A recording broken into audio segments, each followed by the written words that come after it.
Introduction: The Shadow of the Grave.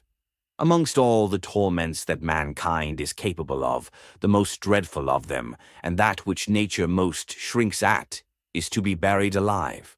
This bleak pronouncement, made centuries ago by an unknown writer, captures an anxiety that has haunted human consciousness since time immemorial.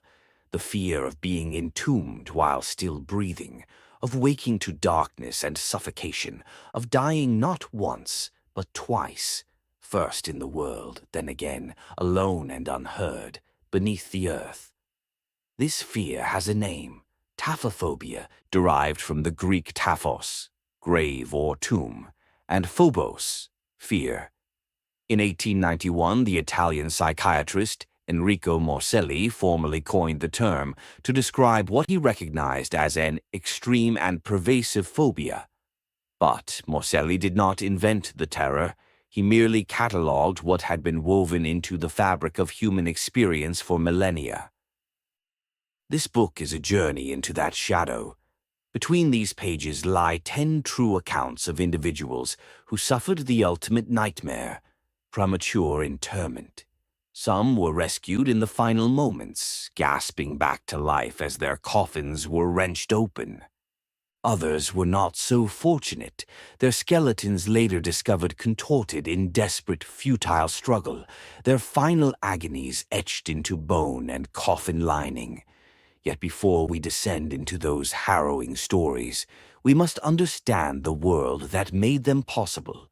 This introduction explores the historical, medical, and cultural forces that transformed a rare tragedy into a widespread obsession and gave rise to the morbid industry of safety coffins, hospitals for the dead, and the peculiar deathbed requests of the rich and famous. The ancient roots of a modern fear. The fear of premature burial is ancient, though it reached its zenith in the 18th and 19th centuries. In medieval Persia, a well-documented case tells of a teenage girl who fell into a state of hysterical paralysis, what we would today recognize as a conversion disorder, and was presumed dead. The circumstances of her burial and the subsequent realization of her fate circulated as a cautionary tale that underscored the dangers of hasty interment. Even Galen, the legendary physician of antiquity, warned against premature burials, particularly during epidemics when the rush to dispose of bodies could lead to fatal errors. The fear was not irrational. In eras before modern medicine, the line between life and death was perilously thin. Conditions such as hysterical paralysis, Guillain-Barré syndrome, cardiac arrhythmias, strokes, and infectious diseases could all mimic death with chilling accuracy.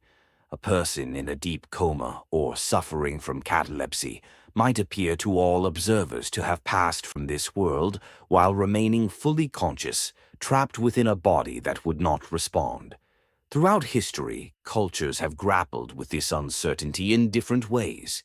The ancient Greeks and Romans practiced a period of waiting before burial, often holding funerary rites days after the apparent death. In Jewish tradition, the dead are buried quickly, but the custom of watching the body, sitting with it until interment, has been observed as a means of ensuring that the deceased is truly gone. In many parts of Europe, the poor were buried in mass graves without any waiting period, making them especially vulnerable to the catastrophe of premature interment. The fear also found its way into folklore and literature. The Brothers Grimm collected tales of the dead rising from their graves, often with terrifying consequences. Edgar Allan Poe's 1844 story, The Premature Burial, became the defining literary expression of taphophobia, drawing on the real-life case of a Baltimore woman who had been entombed alive. Poe wrote, "To be buried while alive is, beyond question, the most terrific of these extremes which has ever fallen to the lot of mere mortality. That it has frequently, very frequently, so fallen will scarcely be denied by those who think." The 19th century, when fear became an epidemic. In the 18th and 19th centuries, taphophobia became a cultural contagion. The reasons were manifold. Medical knowledge was still primitive. Physicians debated endlessly over the definitive signs of death. Putrefaction was considered the only certain proof of mortality, a grim standard that offered no comfort to the living. Some authorities even asserted that a full 10% of burials occurred before death, citing the contorted positions of exhumed bodies as evidence. While most of these stories were never corroborated, they fed a public appetite for horror that newspapers eagerly satisfied. The media of the era, newspapers, pamphlets, and sensationalist journals, regularly published lurid accounts of live burials. These stories were often embellished, occasionally fabricated, but always effective in stoking the public's imagination. A typical report described the fate of a premature interment victim in ghastly detail. Behold the hapless victim of this horrid custom, the lungs ruptured, the heart rent asunder, the emunctories choked by surcharge of feces, rendered viscous by incalescence and external resistance, and every vein and artery bursting. Reading such accounts, it is little wonder that otherwise rational individuals lay awake at night, imagining themselves in a coffin. The fear was not confined to the superstitious or uneducated. Some of the most celebrated figures of the age left explicit instructions in their wills to prevent premature burial. Lord Chesterfield wrote, "All I desire for my own burial is not to be buried alive." George Washington, the first President of the United States, commanded, "Have me decently buried, but do not let my body be put into a vault in less than 2 days after I am dead." The composer Frédéric Chopin, who suffered from tuberculosis and had witnessed the hasty burials of his contemporaries, made his friends swear, "Make them cut me open so that I won't be buried alive." Alfred Nobel, the inventor of dynamite, insisted that his veins be opened and that competent doctors have confirmed clear signs of death before his remains were cremated. Others were equally, if not more, fastidious. Bishop Berkeley, the philosopher, Daniel O'Connell, the Irish political leader, and Lord Lytton, the novelist, all harbored deep anxieties about being interred prematurely. Wilkie Collins, the author of The Woman in White, left a letter on his dressing table instructing that, if found dead, he must be carefully examined by a doctor before any burial arrangements were made. Hans Christian Andersen carried a note in his pocket, entreating his friends to ensure he was truly dead before committing him to the grave. Harriet Martineau, the social theorist, left her physician £10 specifically to see that her head was amputated before burial. The actress Ada Cavendish demanded the severance of her jugular vein. The writer Edmund Yates specified that a fee of 20 guineas be paid to have the same operation performed. These were not the ravings of the deranged. They were the calculated precautions of people who understood, with chilling clarity, the inadequacy of contemporary medicine. The fear was so pervasive that it gave birth to entire societies dedicated to preventing premature burial. In Germany, the Verein für Rettung Scheintoter, Society for the Rescue of the Apparently Dead, was founded in 1815. Similar organizations appeared across Europe and America, advocating for reforms in burial practices and the establishment of waiting mortuaries. These societies published pamphlets, lobbied governments, and disseminated information about the signs of true death. Yet, despite their efforts, the fear persisted and in many ways grew stronger. The hospital for the dead and other inventions. The fear of premature burial gave rise to a remarkable and macabre industry, the manufacture of safety coffins, also known as security coffins or life-preserving coffins. These contraptions were designed to offer the interred a chance of rescue, Some featured breathing pipes to allow air to reach the occupant. Others were equipped with levers that could trigger an alarm if the head moved, ropes connected to bells on the surface, or even glass lids that allowed observers to peer in. There were trumpets to be placed in the mouth, shovels and ladders buried alongside the body, and escape hatches built into the vault itself. One design from the late 19th century featured an elaborate mechanism that promised the prematurely buried a means of escape, provided, of course, that they had the presence of mind to operate it in the dark, with panic consuming them. The most famous of these devices was the bell coffin, or safety coffin, which featured a cord attached to the hand of the interred person. If the person revived, they could pull the cord, ringing a bell above ground and alerting the graveyard keeper. Similar devices included flags that would rise from the grave, indicating that someone below was signaling for help. These inventions captured the public imagination and were widely advertised in newspapers and magazines of the era. Some authorities proposed a more systematic solution, the establishment of hospitals for the dead, or mortuaries where bodies could be observed for signs of reanimation before burial. In 1787, a Frenchman named Thierry published a proposal for such institutions, and the German physician Hufeland followed with a plan for a Leichenhaus, charnel house, in Weimar. Despite the considerable cost of building these facilities, they were constructed in some places, including the state of Württemberg. Yet, between 1828 and 1849, over 1 million corpses passed through these institutions, and not a single one woke up. This sobering statistic reveals a paradox at the heart of taphophobia. The fear was always greater than the reality. Premature burials did occur, as the 10 stories in this book attest, but they were rare, not commonplace.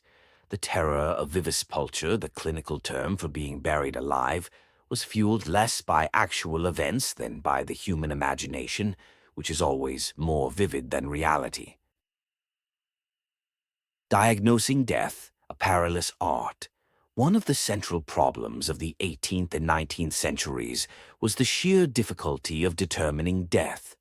Without the diagnostic tools we take for granted today, stethoscopes, electrocardiograms, brainwave monitors, physicians relied on crude, often unreliable indicators. Putrefaction was considered the gold standard. If the body began to decay, it was unquestionably dead. But this meant that the living might be buried before decay could be observed, and that anyone who appeared dead, but was merely comatose, might be consigned to the grave. To guard against this, physicians devised an astonishing range of tests to confirm death. These included packing the nostrils with wool, cutting the soles of the feet, applying sneezing powder, putting insects in the ears, and pouring warm urine into the mouth. One particularly grotesque method, known as the Turkish test, involved blowing air down the throat from an inflated pig bladder. Another called for rhythmically pulling on the tongue for 3 hours, with a purpose-built machine to facilitate the process. These desperate, sometimes bizarre techniques reflect the deep uncertainty surrounding the moment of death. If there was even a chance that the patient was still alive, any measure was worth taking, no matter how degrading or painful. And yet the system was fraught with failure. In Ireland, one clergyman wrote in 1895, "In Ireland, interment usually takes place the day after decease, and no certificate as to the cause of death is ever required. There is no safeguard whatever, and amongst the ignorant poor, I fear, premature burial is terribly frequent. In England, a doctor could be so certain of his diagnosis that he would issue a burial certificate for a patient he had not even seen die. And sometimes the patient would recover, as the Sheffield Telegraph reported in 1878. A poor woman lay very ill. I don't think you need send for me again. She cannot possibly get better. And to save you further trouble, I'll just write you out a certificate for her burial." And he did. After the doctor departed, the woman got better rapidly. She has now completely recovered and goes about carrying her burial certificate with her. This was the world in which the 10 stories in this book unfolded, a world where the boundary between life and death was blurry, where doctors could be wrong, and where the only guarantee of safety was to demand that your head be severed before you were lowered into the ground. The stories that follow, our 10 accounts in this volume, are drawn from historical records, medical journals, and newspaper reports of the 19th and 20th centuries. They are not works of fiction.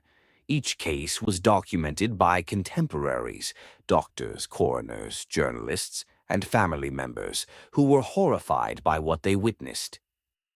In these pages you will meet Eleanor Markham, who knocked on her own coffin as the hearse carried her to the grave. You will encounter the Bohemian countess who burst open her coffin, only to find herself sealed within a stone vault. You will read of the farmer George Hefdecker, whose contorted body and bloody fingernails told a story of unimaginable agony. And you will learn of the Indian teenager Mary Best, whose skeleton was discovered a decade after her burial, half in and half out of her coffin, her skull fractured against a stone shelf. These are stories of terror, but they are also stories of resilience. For every tragedy there is a near miss, a rescue in the final moments, a kiss that revived a corpse-like girl, a nurse who refused to give up on her patient. They are reminders that the human will to survive is extraordinary, even in the face of death's shadow. And they are warnings. Despite our medical advances, the fear of being buried alive persists. Its modern equivalent is the fear of having organs harvested from a living patient, or of being pronounced dead prematurely in a hospital. The technology has changed, but the anxiety remains. We are still terrified of being trapped, powerless and mistaken for dead. A final reflection. As you turn to the first chapter, consider this. Every person in these stories was once alive, breathing, hoping. They had families, dreams, and fears. They did not expect to become cautionary tales. They did not choose to be remembered for their suffering. Yet their experiences have echoed through time, serving as grim reminders of our mortality and the fragility of medical knowledge. The fear of being buried alive is not just a historical curiosity. It is a mirror reflecting our deepest anxieties about death, control, and the limits of human knowledge. In an age of advanced medicine, we might feel immune to such terrors. But the stories in this book remind us that our ancestors were not so different from us. They loved, they feared, and they desperately hoped for a second chance. May their stories honor their memory, and may they remind us to cherish every breath we take, above ground in the light. This book is dedicated to all those who suffered and all those who survived. May their stories serve as a testament to the fragility of life and the enduring power of hope, even in the darkness of the grave.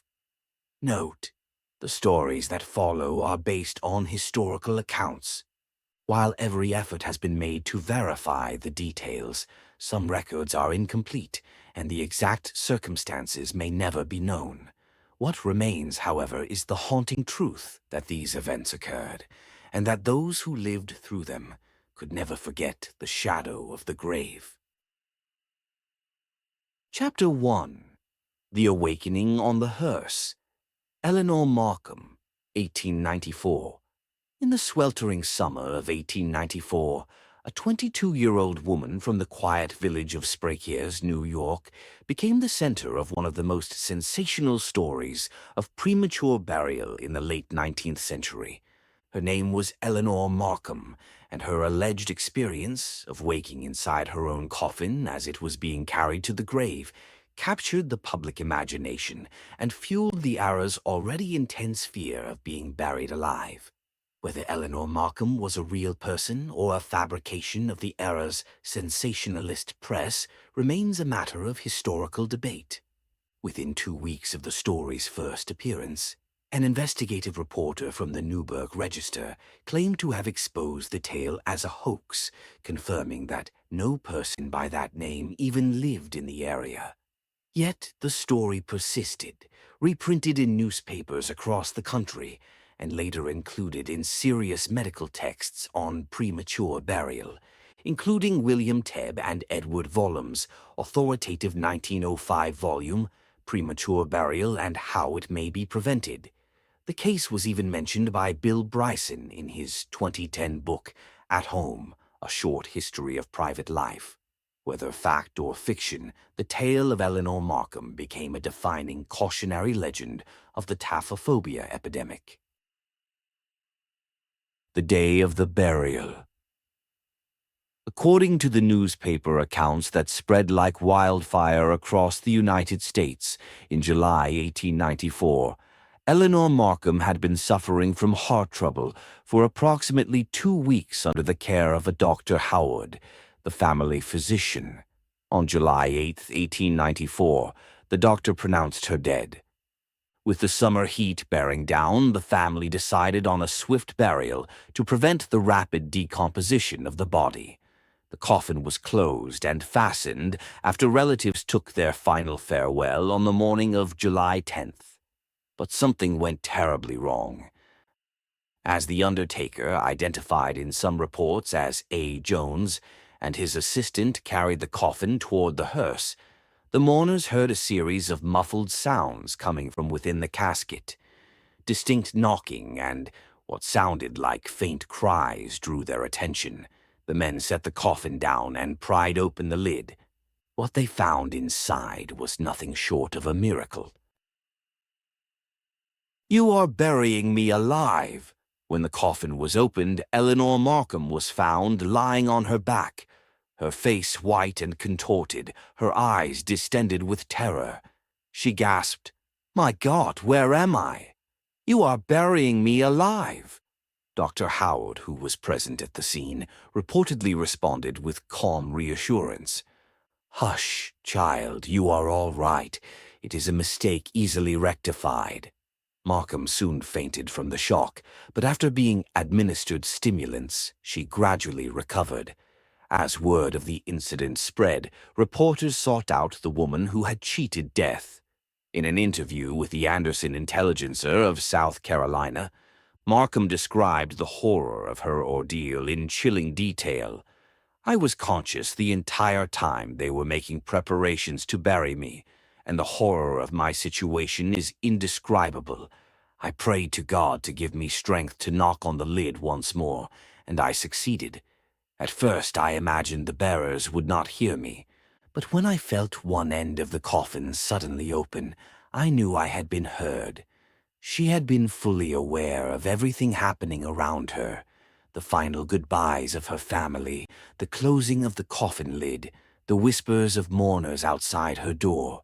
Yet she was trapped in a state of suspended animation, unable to cry out, unable to move, until sheer desperation and willpower allowed her to produce the knocking sound that saved her life. The medical mystery: what had befallen Eleanor Markham? The condition she experienced is consistent with what 19th-century physicians called catalepsy, a trance-like state characterized by rigidity, insensibility to pain, and a death-like appearance.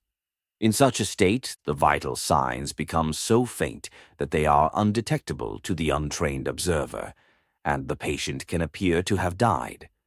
Heart trouble, which Markham reportedly suffered from, can also lead to conditions that mimic death, including prolonged fainting episodes or arrhythmias that temporarily suspend circulation.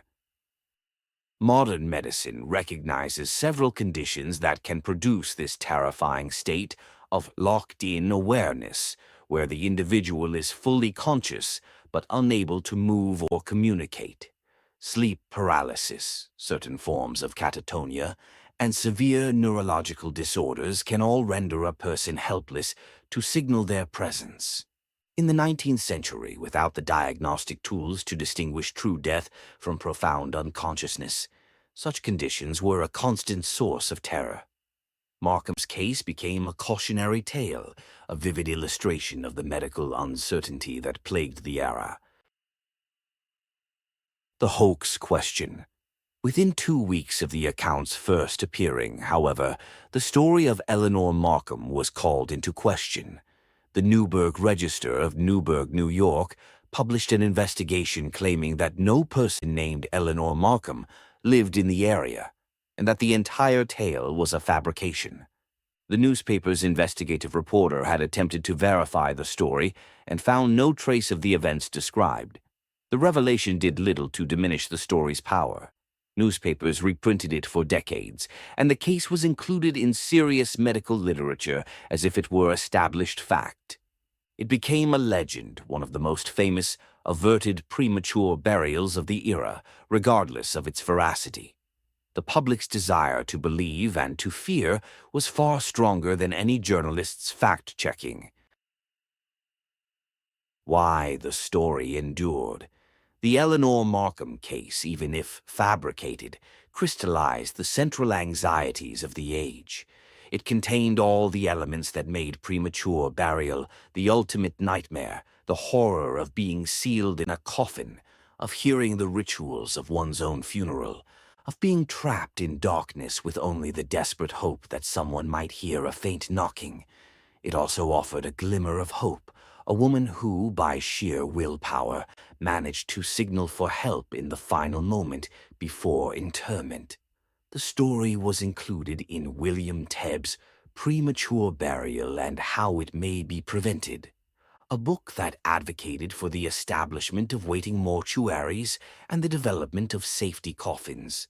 For Tebb and his fellow reformers, the Markham case, whether true or not, served as a powerful rhetorical tool, a dramatic illustration of why society needed to take the problem of premature burial seriously. The fear of premature burial was real, even if this particular case was not. The legend of Eleanor Markham became a mirror, reflecting the deepest anxieties of a culture, grappling with the limitations of its medicine, the speed of its burial practices, and the fragility of the line between life and death. It remains a testament to the power of stories, to terrify, to inspire, and to endure long after the facts have faded. A final reflection. As we turn to the next story, we carry with us the haunting image of Eleanor Markham, or whoever she was, lying in her coffin, listening to the sounds of her own funeral, unable to cry out until the very last moment. Whether the tale was true or invented, the terror it evoked was real. For countless readers of the 1890s, the story of the young woman who woke on the hearse was a warning. Death is not always what it seems, and the grave is not always the end. The case of Eleanor Markham also reminds us that the fear of being buried alive was not just a medical concern. It was a cultural obsession, fueled by sensational journalism and exploited by those who sought to sell newspapers, safety coffins, and reform. It was a fear that transcended fact and fiction, becoming a part of the collective consciousness of an age. And even today, as we read these accounts from a century ago, we cannot help but shudder at the thought of awakening in the darkness beneath the earth, with only the sound of knocking to signal our return to the living. Chapter 2. The Baltimore Vault. Poe's Haunting Inspiration, 1844. In the autumn of 1844, Edgar Allan Poe published a story that would cement his reputation as the master of macabre fiction, The Premature Burial. The tale, which appeared in the Philadelphia Dollar newspaper, drew upon the era's deepest anxieties about being entombed alive. Yet, what many readers did not realize was that Poe's most chilling passages were not pure invention. They were drawn from a horrifying true story that had occurred in Baltimore, a case that Poe described as having occasioned a painful, intense, and widely extended excitement. The story of the Baltimore Vault, of a respected lawyer's wife who awoke in her coffin and perished in a desperate struggle against iron and stone, became the cornerstone of Poe's exploration of taphophobia. It was a tale so terrible that it blurred the line between journalism and nightmare, between reported fact and Gothic fiction. The Woman in the Vault. According to the account that Poe reprinted in his story, the victim was the wife of one of the most respectable citizens, a lawyer of eminence and a member of Congress. She had been seized by a sudden and unaccountable illness that baffled the most skilled physicians in Baltimore. After days of suffering, she died, or at least was supposed to have died. The signs of death appeared conclusive. Her face assumed the usual pinched and sunken outline. Her lips took on the usual marble pallor. Her eyes were lusterless. There was no warmth, no pulse. The body was kept unburied for 3 days, during which time it acquired a strong rigidity. The funeral was hastened only when what appeared to be decomposition began to advance. The woman was sealed in a coffin and placed in the family vault, where she would remain undisturbed for 3 long years. The reopening. At the expiration of that term, the vault was opened again to receive a sarcophagus. The husband, who had mourned his wife and moved on with his life, personally threw open the iron door. What happened next would haunt him for the remainder of his days. As its portals swung outward, some white-apparelled object fell rattling within his arms, Poe wrote. It was the skeleton of his wife in her yet unmolded shroud. The scene that greeted the husband's eyes told a story of unimaginable terror. A careful investigation revealed that the woman had revived within 2 days of her entombment. Her struggles within the coffin had caused it to fall from a ledge to the floor, breaking it open and allowing her to escape. She had found a lamp left accidentally in the vault, full of oil, but it was now empty, perhaps consumed by evaporation. On the uppermost step leading down into the dread chamber lay a large fragment of the coffin. She had used it to strike the iron door, desperately trying to attract attention, and there, in that final act of despair, she had either swooned or died through sheer terror. In falling, her shroud became entangled in ironwork projecting from the wall. Thus she remained, and thus she decayed in an erect posture. Poe's use of the story. Poe incorporated this Baltimore case into The Premature Burial as one of several real examples of premature interment. The story's narrator, who suffers from catalepsy, a condition that causes death-like trances, describes his obsessive fear of being buried alive and the elaborate precautions he takes against it. These include a specially designed vault with a spring-loaded lid, a bell rope attached to his hand, and provisions for food and water. Yet, the narrator's precautions prove useless when he awakens in a coffin, not in his specially prepared vault, but in an ordinary grave, buried as a dog, nailed up in some common coffin, and thrust deep, deep, and forever into some ordinary and nameless grave. The story culminates in a scream of terror, and the narrator is shaken awake by his companions, realizing it was all a nightmare. The terror, however, felt real. The lesson, Poe suggests, is that the fear of premature burial is often worse than death itself. The Baltimore case served as Poe's proof that such horrors were not mere fantasy.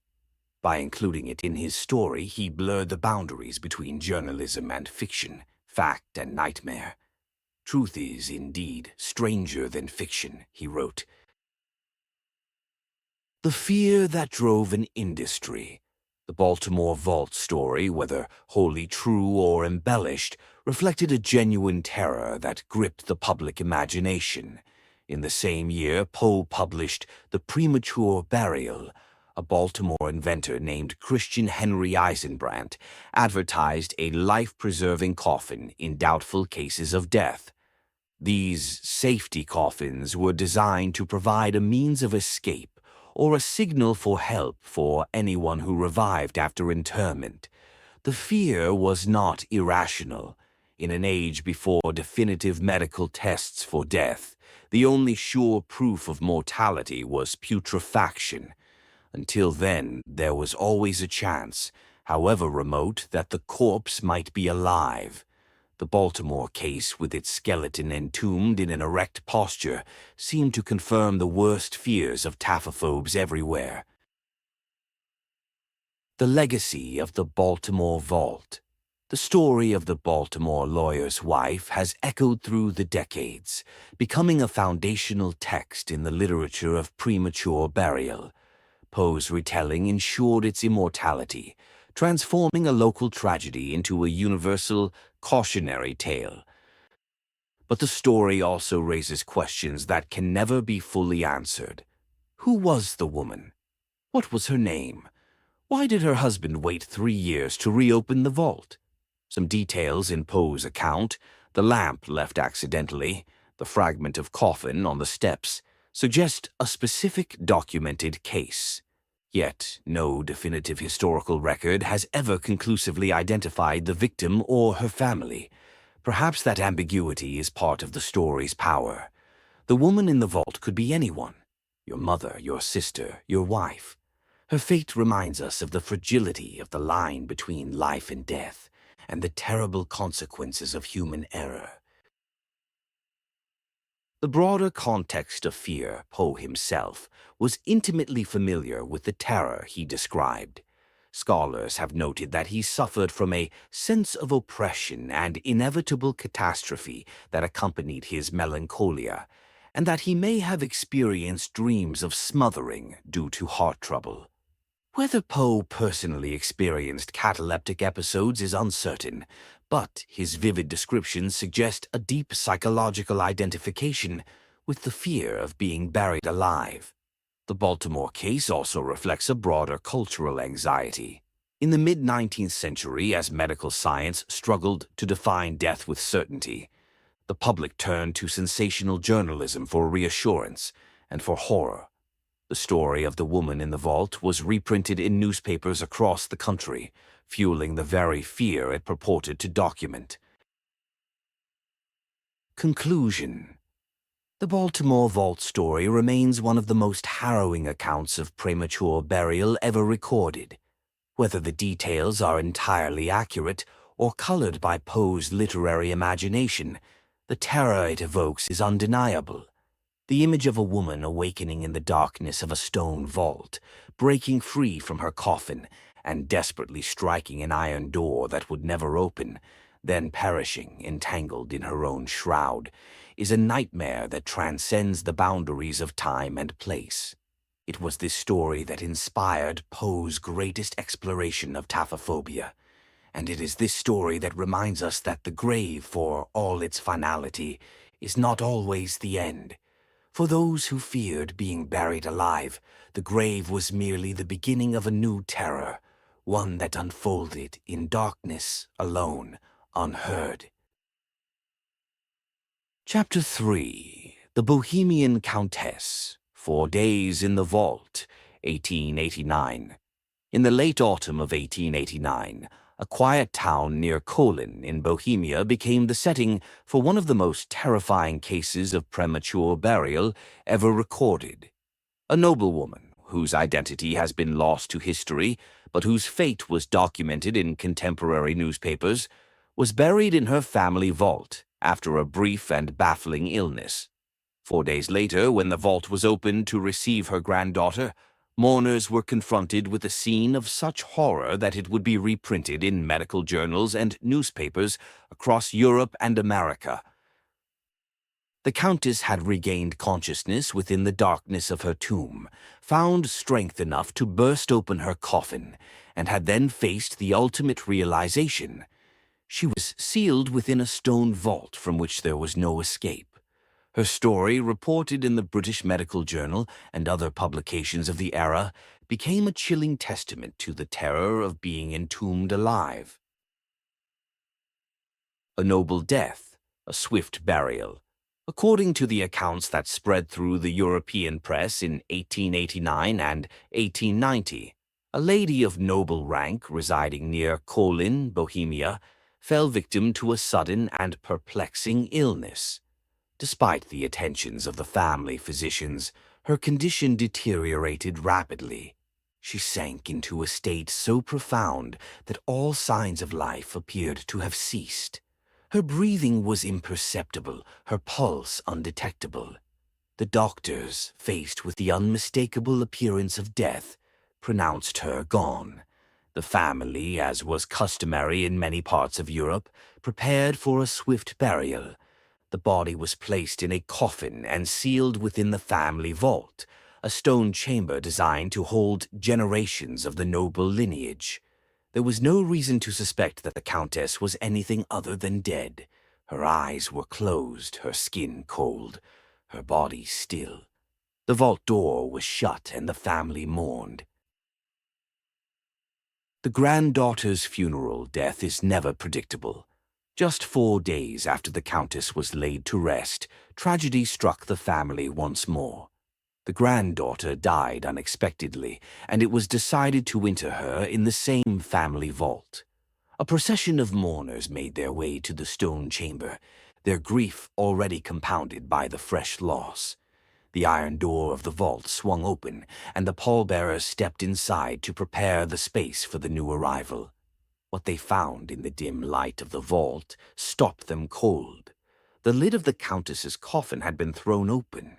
One of her arms protruded from the coffin, reaching upward as if in a final gesture of desperate supplication. The Countess had clearly regained consciousness after being sealed in her tomb. In a frenzy of terror and strength, she had managed to force open the coffin lid, perhaps using her hands, perhaps using the strength of sheer panic. But the hope that must have surged through her heart as she broke free from the casket would have been short-lived.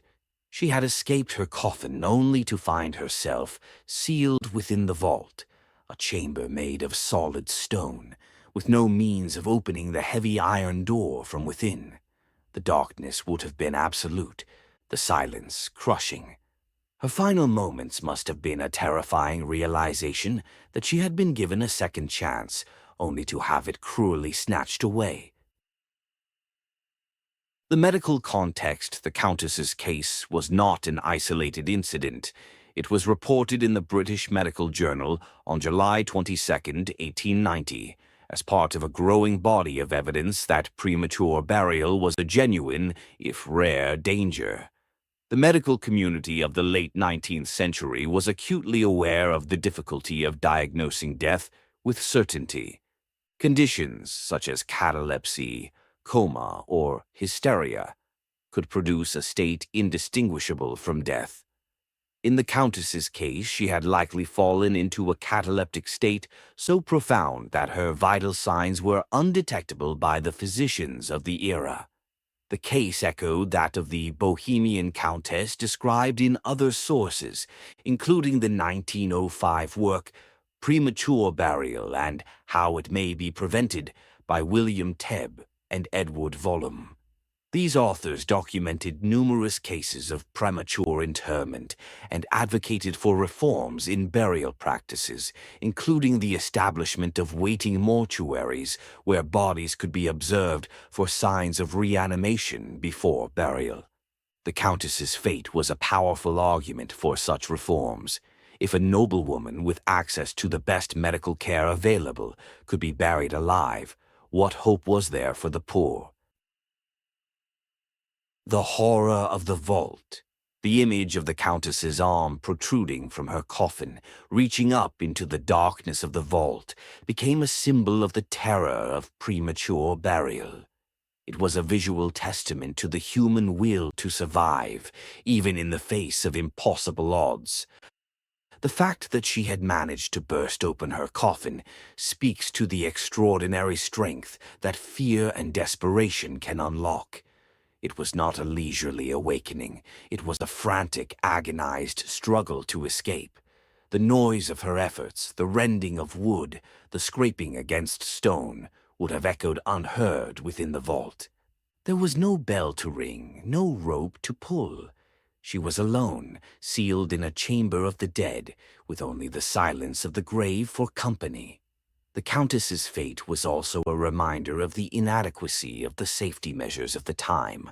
Safety coffins with escape hatches and bells were available, but they were expensive and not universally used. Even if the Countess had had access to such a coffin, it would not have saved her from the sealed stone vault. The only true solution was to prevent premature burial from occurring in the first place. The legacy of the case, the story of the Bohemian Countess, spread quickly through the European press, reprinted in newspapers from Vienna to London. It served as a cautionary tale, a reminder that the line between life and death was not always clear. For those who suffered from taphophobia, the case was a nightmare made real. The case also contributed to the growing demand for reforms in burial practices. In the years following 1889, the call for waiting mortuaries and mandatory waiting periods before burial grew louder. Some jurisdictions passed laws requiring a period of observation before interment. Others advocated for the establishment of hospitals for the dead, where bodies would be monitored for signs of life. Yet the Countess's case also highlighted the limitations of such reforms. Even with a waiting period, there was no guarantee that a person in a deep trance would revive in time. The Countess had revived within 2 days of her burial, but it had taken 4 days for anyone to open the vault. The grim reality was that premature burial could never be entirely prevented, only mitigated. The continuing fear today, the story of the Bohemian Countess, remains one of the most haunting cases of premature burial in history. It is a reminder of the fragility of life and the limits of medical knowledge. It also speaks to a deeper human fear, the fear of being trapped, of being powerless, of being sealed in the darkness with no hope of escape. The Countess's arm protruding from her shattered coffin, reaching up into the vault, is a symbol of that fear. It is a reminder that death is not always the end, and that the grave is not always a place of rest. For some, it is a place of horror, a place where the living are buried with the dead, their cries unheard, their struggles unseen. A final reflection. The Bohemian Countess was a noblewoman, respected and loved by her family.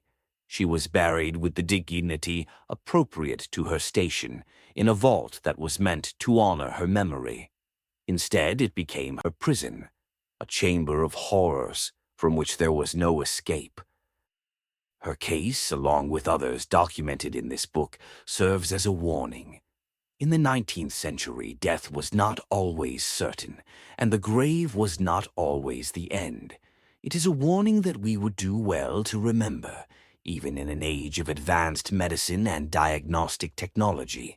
For as long as the boundary between life and death remains uncertain, the shadow of the grave will continue to haunt us.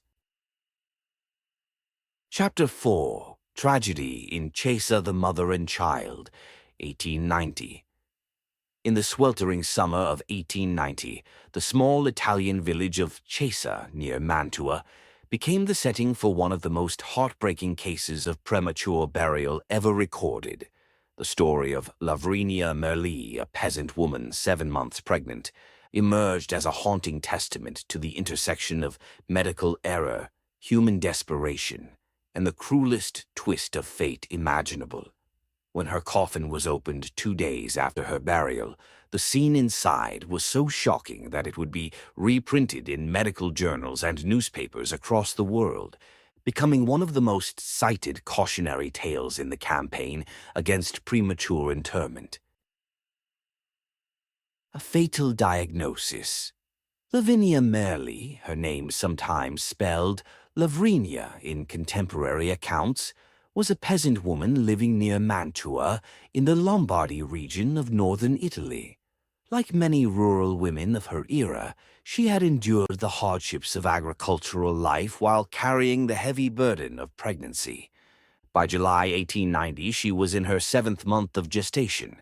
Then disaster struck. Merle was seized by a violent episode of what her physicians diagnosed as hysterics, a vague and often misapplied term in 19th-century medicine that could encompass anything from seizures to severe emotional distress. According to the report that appeared in the Undertaker's and Funeral Director's Journal on July 22, 1890, the condition was so severe that her vital signs appeared to cease entirely. Her breathing was imperceptible, her pulse undetectable. To the doctors attending her, the diagnosis was clear. She had died.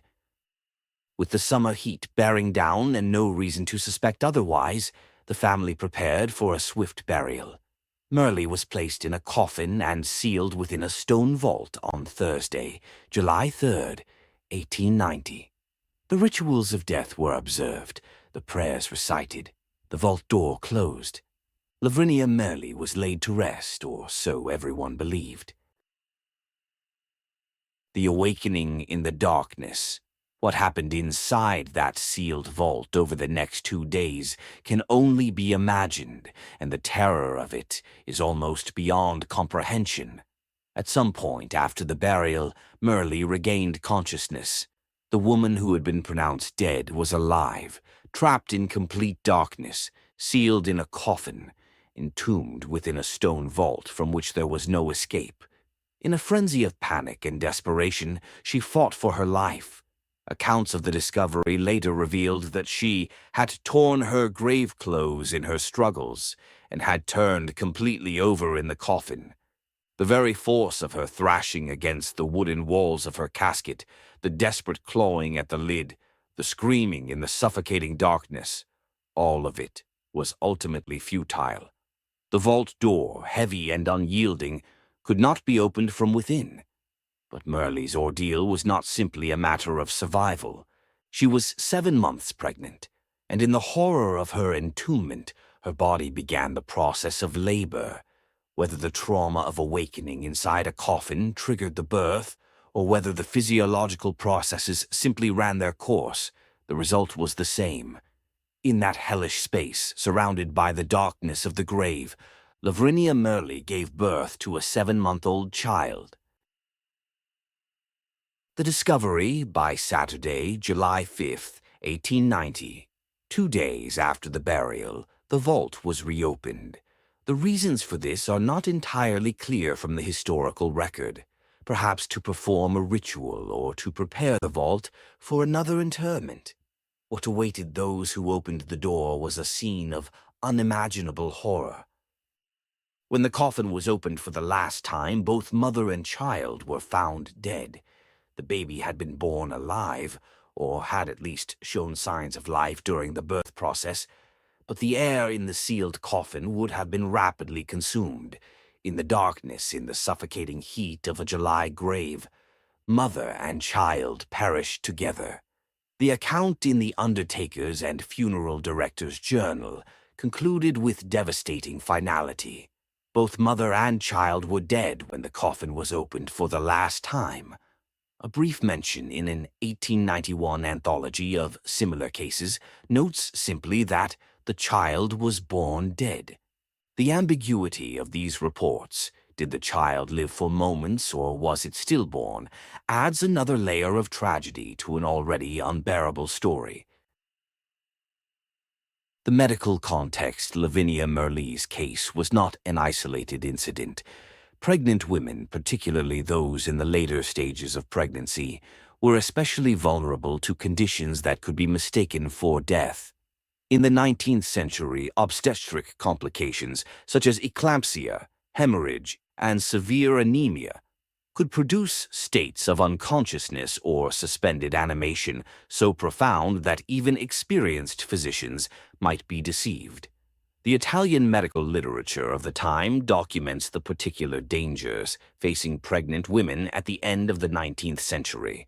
One Italian medical journal from 1867, discussed in later volumes, explored the problem of apparent death in pregnant women and advocated for procedures to save the fetus in cases where the mother was in extremis.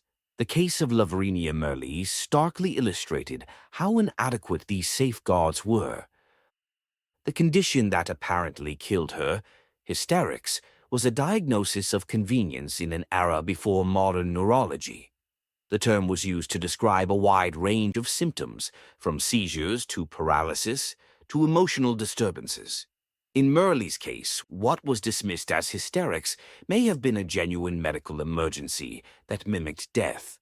Without the diagnostic tools we take for granted today, electrocardiograms, brainwave monitors, and blood tests, there was simply no way for her physicians to be certain. The cultural impact. The story of Lavinia Merle spread quickly through the European and American press. It was reprinted in The Undertaker's and Funeral Director's Journal, a trade publication that documented cases of premature burial to advocate for reforms in burial practices. The case was also included in the 1905 book Premature Burial and How It May Be Prevented by William Tebb and Edward Vollum, which became a seminal work in the campaign against premature interment. For the activists of the London Association for the Prevention of Premature Burial, founded in 1896, the case was a powerful rhetorical tool.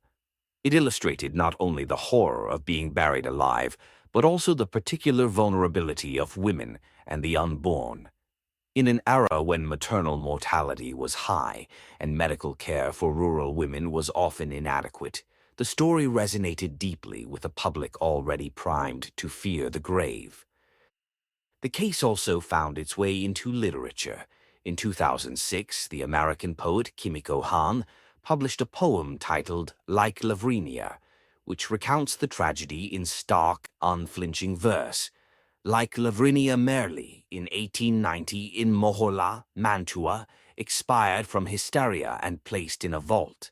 On Thursday, July 3rd, where she regained consciousness. Tore at the grave's clothes her peasant husband had just smoothed around her 7-month pregnant belly, and where she turned over and gave birth, but was not discovered until Saturday, both mother and newborn, then really dead. The poem places Merle's story alongside other cases of premature burial, creating a litany of horror that underscores the universality of the fear. Her name, once known only to the readers of trade journals, was given a kind of immortality through art. A deeper tragedy, the failure to save. What makes the case of Lavinia Merle particularly haunting is the sense that it might have been prevented. If a proper examination had been conducted before burial, if a waiting period had been observed, if the vault had been opened sooner, both mother and child might have been saved. The London Association for the Prevention of Premature Burial estimated that as many as 11,000 uncertified burials occurred in England and Wales each year in the 1890s. Bodies interred without a medical certificate confirming death. In rural Italy, the situation was likely even worse. The case also highlights the particular vulnerability of the poor. Lavinia Merle was a peasant woman, not a noblewoman with access to the best physicians. Her family, like many rural families, would have been anxious to conclude the burial quickly in the summer heat. The warning signs, the pregnancy, the sudden onset of symptoms, the possibility of a cataleptic trance were not enough to save her. The legacy of Lavinia Merle. The story of Lavinia Merle remains one of the most harrowing cases of premature burial ever recorded.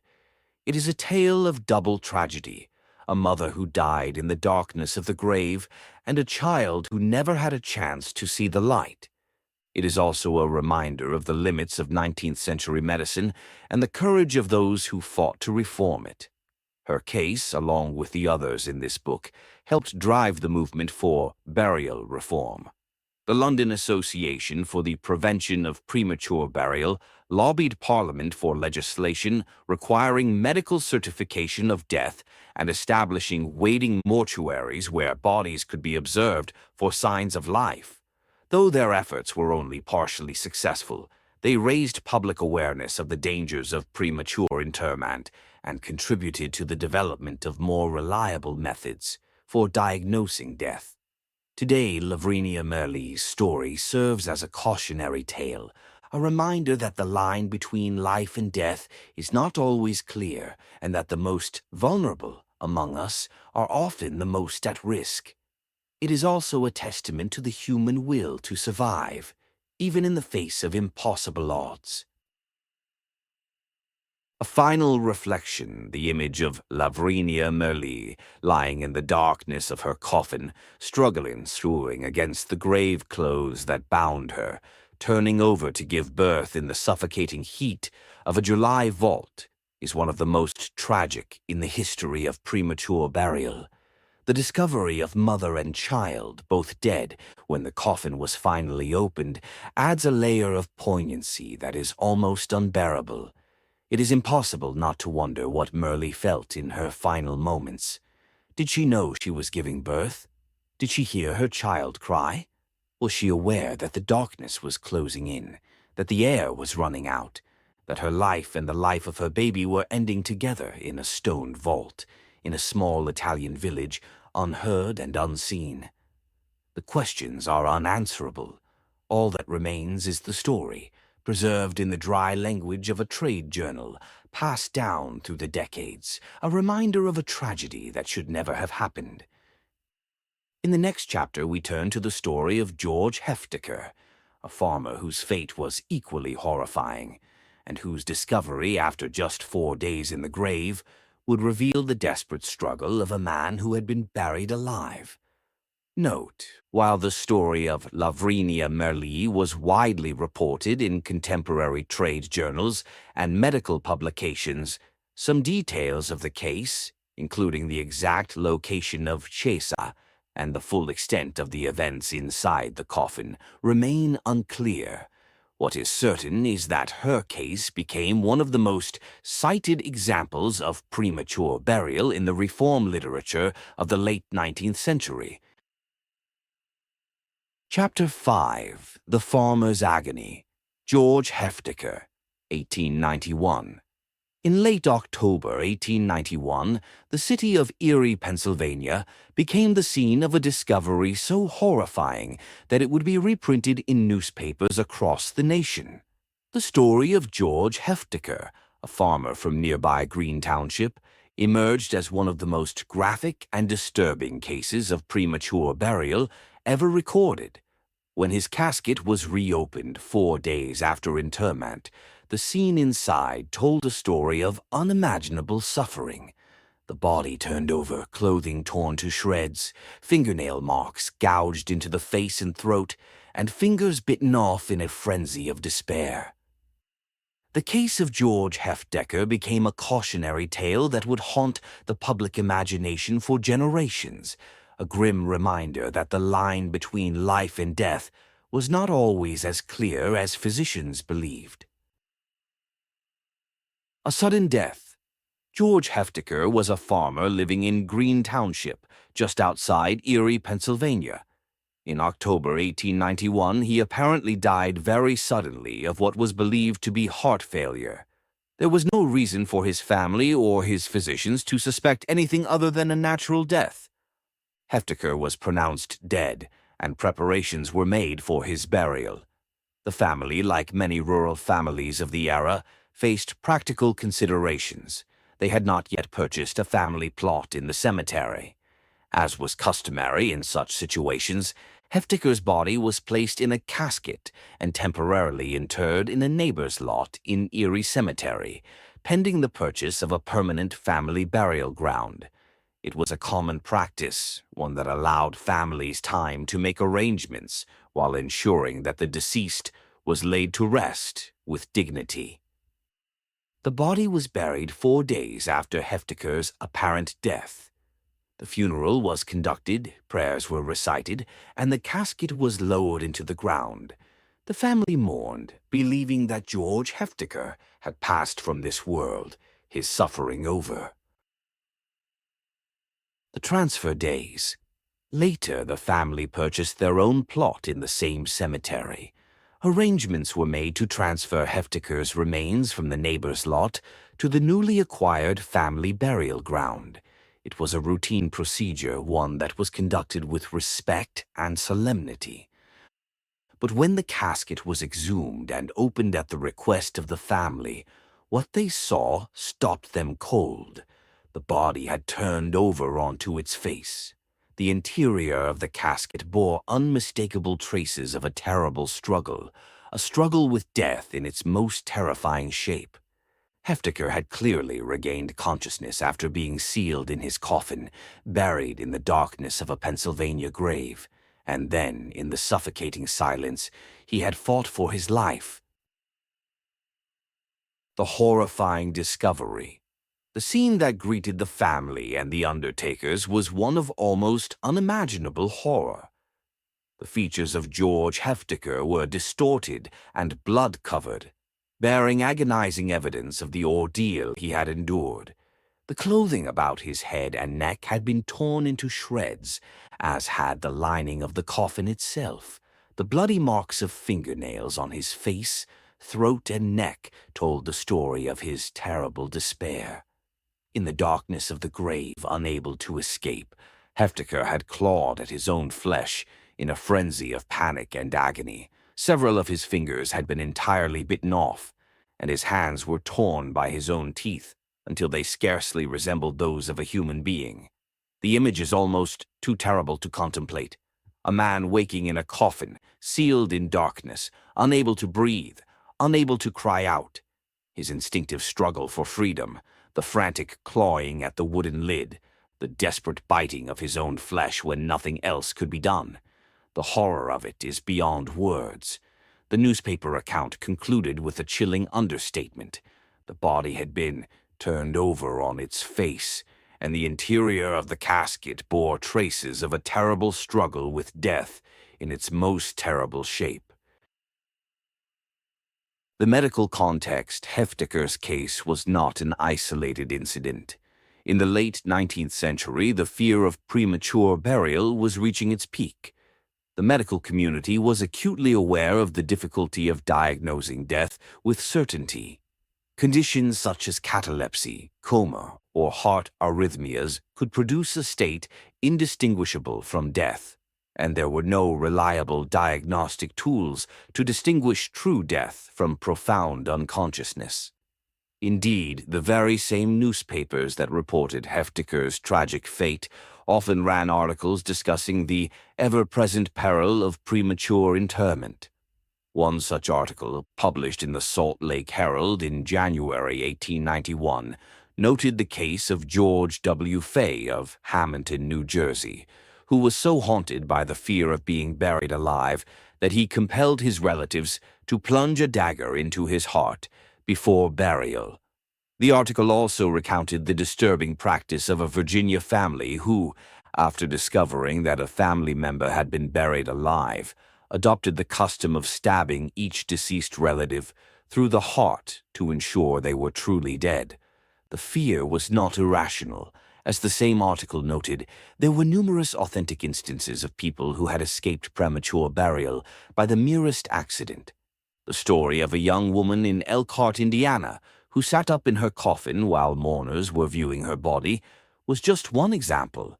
Another involved a man in York County, Pennsylvania, who was exhumed just as the first shovelfuls of earth were being thrown onto his coffin. But for George Heftiker, there was no such rescue. He woke alone in the darkness and died alone in agony. The legacy of the case, the story of George Heftiker, spread quickly through the American press. The Salt Lake Herald-Republican reprinted the dispatch from Erie, and the account was shared in newspapers from coast to coast. The case was also memorialized in literature. The poet Kimiko Han later included Heftiker in a poem cataloging victims of premature burial, writing that when his casket was reopened, his fingers were so bitten off his hands no longer looked human.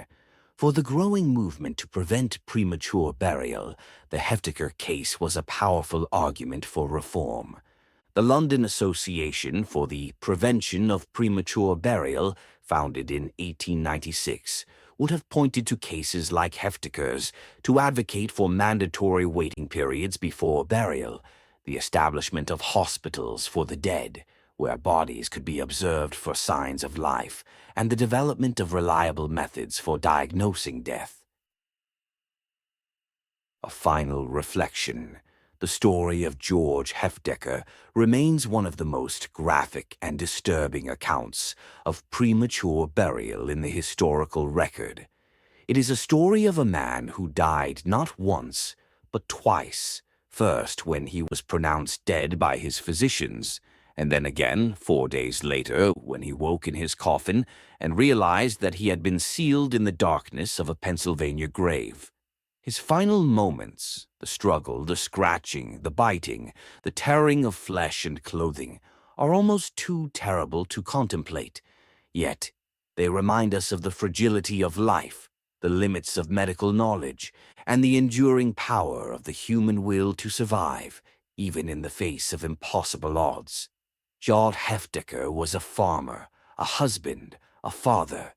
He lived a simple life in rural Pennsylvania, and he died a death that should never have happened.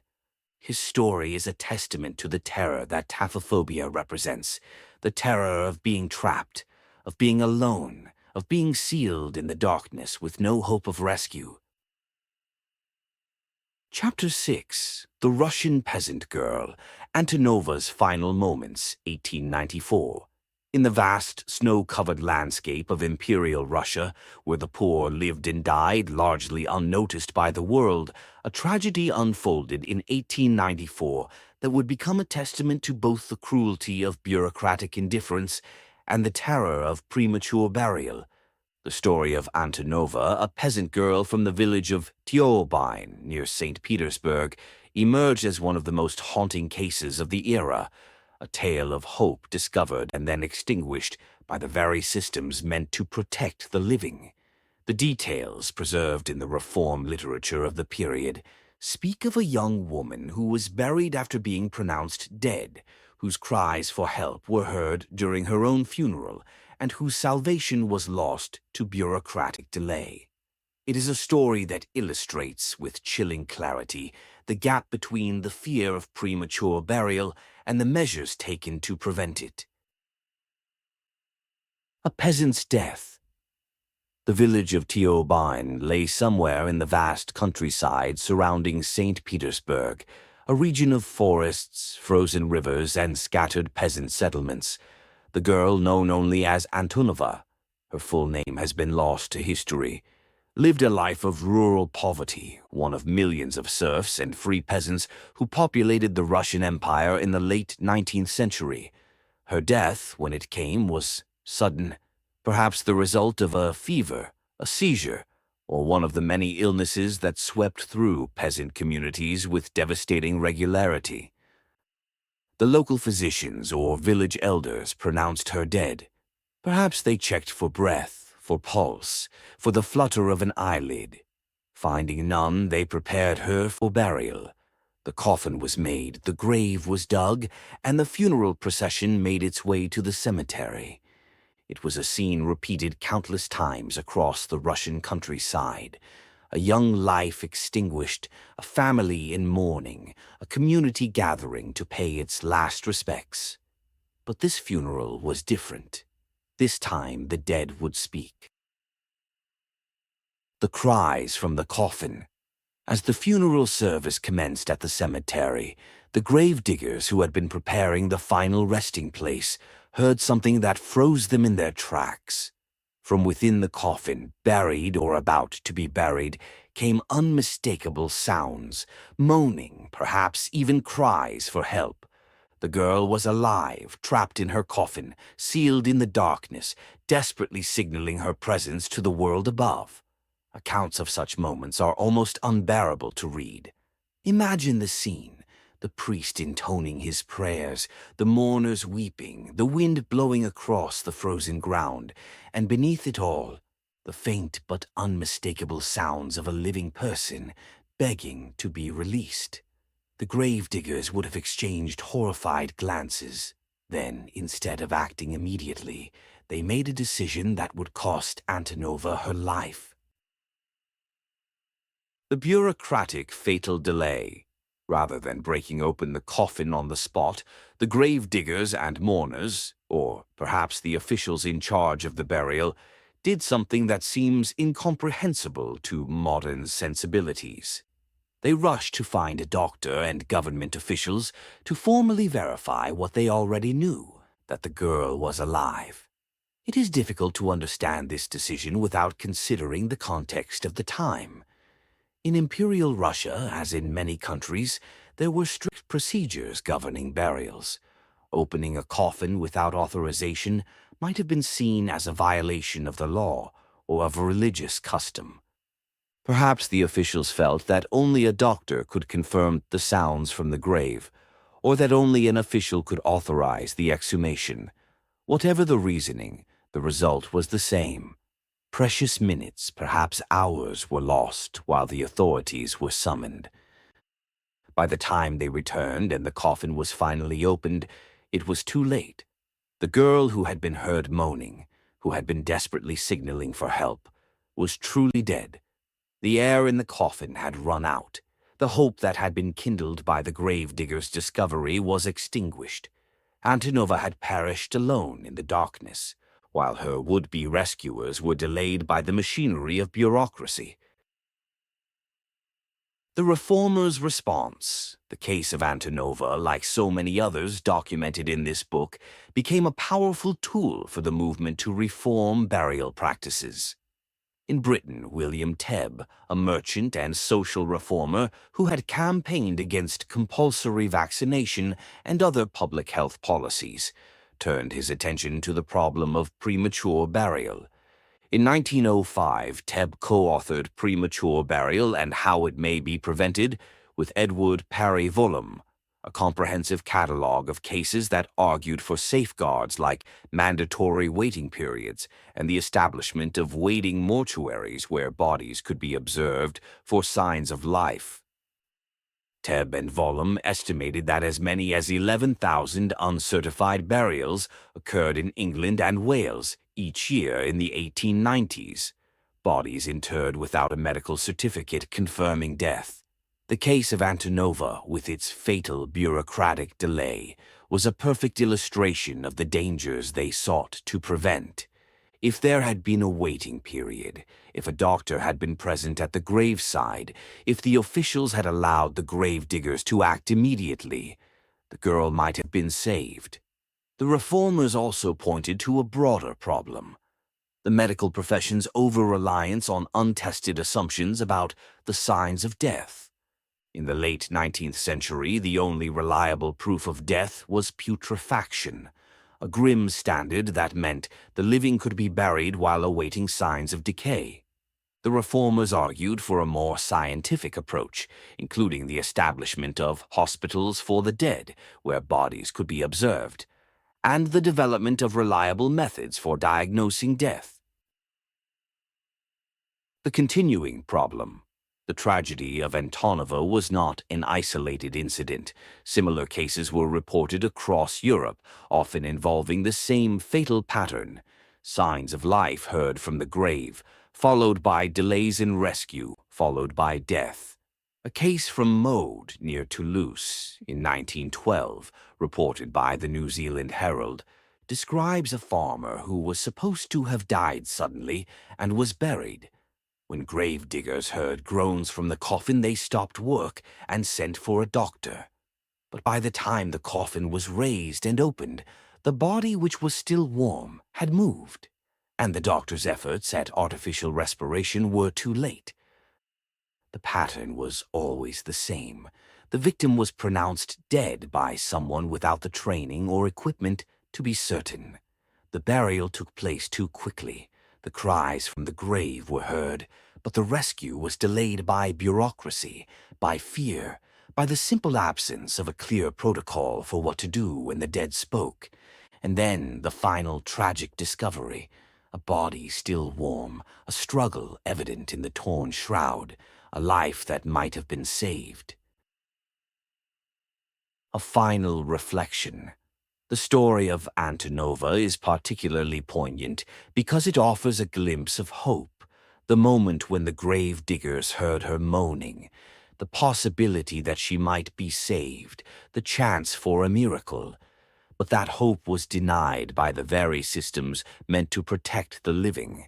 In her final moments, Antonova must have heard the sounds of her own funeral, the voices of those gathered above, and felt a surge of hope that she would be rescued. But then, the silence, the darkness, the slow suffocation, and finally the sound of the coffin being opened. Too late. It is impossible not to wonder what Antonova thought in those final moments. Did she hear the voices of the officials as they debated what to do? Did she understand that she was being left to die while they found the proper authority? Or did she simply lose consciousness, her hope fading as the air grew thin? The case is a reminder that the fear of premature burial was not just a matter of personal anxiety. It was a public health issue, one that required systemic reforms. The London Association for the Prevention of Premature Burial, founded in 1896, lobbied Parliament for legislation requiring medical certification of death and establishing waiting mortuaries. Their work, along with that of reformers like Tebb, helped to raise public awareness and eventually led to changes in burial practices. But for Antonova, those reforms came too late. Her story, preserved in the dry pages of reform literature, is a testament to the human cost of bureaucratic indifference. It is a warning that the systems we create to protect us can sometimes fail us when we need them most. And it is a reminder that the line between life and death is not always clear, and that those who are most vulnerable are often the ones most at risk. Chapter 7. The Boarding School Discovery. Madame Blunden, 1896. In the annals of premature burial, few cases are as deeply tragic or as bizarrely documented as that of Madame Blunden of Basingstoke, England. Unlike the more modern victims of this book, her ordeal occurred in the summer of 1674, a full 2 centuries before the others. Yet, her story, preserved in pamphlets and parish records, became one of the most famous and horrifying accounts of being buried alive. A tale of a woman who was interred not once, but twice, while still alive. The story of Alice Blunden, as she is sometimes called, is a record of human error, bureaucratic neglect, and a terror that unfolded over several agonizing days. It is a story of hope discovered and extinguished, of a life that could have been saved but was lost to the incompetence and indifference of those around her. A fateful drink. In 1674, Alice Blunden was the wife of a prosperous malt merchant living in Basingstoke. A woman of ample size, she enjoyed the comforts of her station, including the occasional tipple of brandy. One evening in July of that year, with her husband William away on business in London, Alice felt unwell. Her maid, perhaps intending to fetch her a soothing drink, went to the local apothecary and returned with a bottle of poppy water, a potent narcotic often used to ease pain and induce sleep. The maid mistakenly gave it to her mistress as if it were wine. Alice drank the concoction and immediately fell into a deep, death-like stupor. The maids, unable to rouse her, called for a physician, who, finding no signs of life, declared her dead. The cause was assumed to be an overdose of the poppy water. The first burial. The news was sent to her husband in London. William Blunden, grief-stricken, sent word that his wife was not to be buried until he could return to pay his final respects. However, the circumstances conspired against this wish. The summer heat was intense, and Alice was a large woman, which meant her body would decompose quickly. The family was advised that waiting was impossible. A ready-made coffin, too small for her frame, was procured, and her body was forced inside. Some accounts claim the coffin lid was nailed shut with the use of wooden poles to press it down. She was buried the following evening, on July 15th, 1674, in the burying ground of the Holy Ghost Chapel near the Queen's School in Basingstoke. The fear of premature burial was already a grim cultural anxiety, but here no one suspected a mistake. Alice Blunden was dead, or so it was believed. The children's discovery. The day after the funeral, boys from the Queen's School were playing in the churchyard. As they passed the fresh grave, they heard a sound that froze them in their tracks. From beneath the earth came fearful groanings and dismal shriekings. The boys ran to their schoolmaster, but he dismissed their claims as childish fancy. Undeterred, the children continued to testify that something was alive in the grave. The schoolmaster was finally persuaded to investigate. Along with some adults, he opened the grave and the coffin. They were greeted by a horrifying scene. Alice Blunden had clearly regained consciousness inside her coffin. The lid had been too small and too heavy for her to break open, but she had struggled violently. Her body was covered in fresh wounds, her face had been scratched raw, and her shroud was in tatters. She had tried to escape, but had been unable to move the heavy lid. The officials who opened the coffin now faced a terrible dilemma. The second neglect. Miraculously, Alice Blunden was not dead, at least not entirely. She was still breathing, though barely. But instead of rushing her to a doctor, the local authorities decided to follow procedure. The coffin was closed again, and a guard was posted to watch over the grave until the coroner could arrive the next day. The delay was fatal. In a further act of neglect, that night it began to rain, and the guard left his post to seek shelter. The next morning, when the coffin was reopened, the scene was far more terrible than before. Alice Blunden had indeed regained consciousness again, perhaps revived by the cooler air when the grave was opened. Realizing she was still sealed in her grave, she had gone mad with desperation. Her fingernails were broken and bloody from clawing at the lid. Her mouth was battered and bloody from biting herself in agony. She had torn her burial sheet and scratched her face until it was all in gore blood. This time Alice Blunden was truly dead. The strain of the ordeal, the suffocation, and the sheer terror had finally claimed her life, while she was being watched by the very people who were supposed to save her. The poor woman had been buried alive twice in the span of a week. The aftermath. The story of Alice Blunden horrified the nation and became a cautionary tale. It was published in a pamphlet titled News from the Grave and was preserved in local histories. So great was the scandal that the town of Basingstoke was fined by Parliament for negligence. A blue plaque now marks the spot at the Holy Ghost Chapel, a somber reminder of a tragic medical error and the brutal consequences of bureaucratic delay. The story of Alice Blunden is a testament to the horror of premature burial, a woman who woke up in the dark, who was heard by children, who was seen alive, and then left to die because the proper authorities were not present. It is a story of hope that was offered and cruelly snatched away. Chapter 8. The Indian Teenager Mary Best's Decade of Silence, 1871.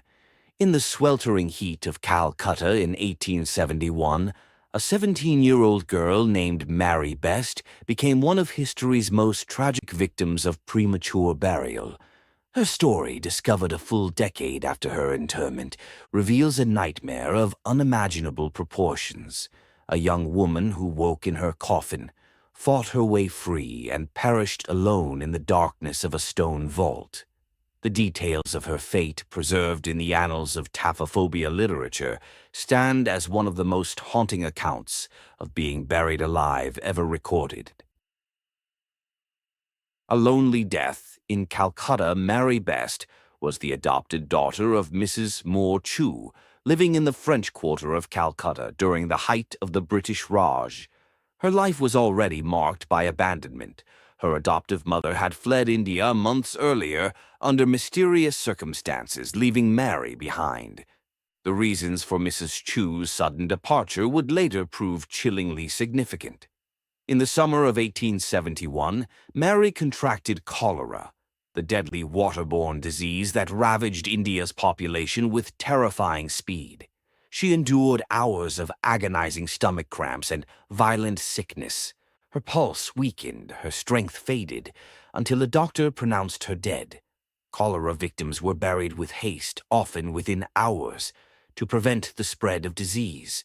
In Calcutta's tropical heat, decomposition advanced so rapidly that waiting was simply not an option. No one questioned Mary's swift interment. She was placed in a pine coffin, the lid nailed shut, and buried in her adoptive family's vault in the French cemetery. 10 years passed. The memory of Mary Best faded, her grave undisturbed in the Calcutta cemetery. Then, in 1881, the vault was reopened to receive the body of her newly deceased uncle.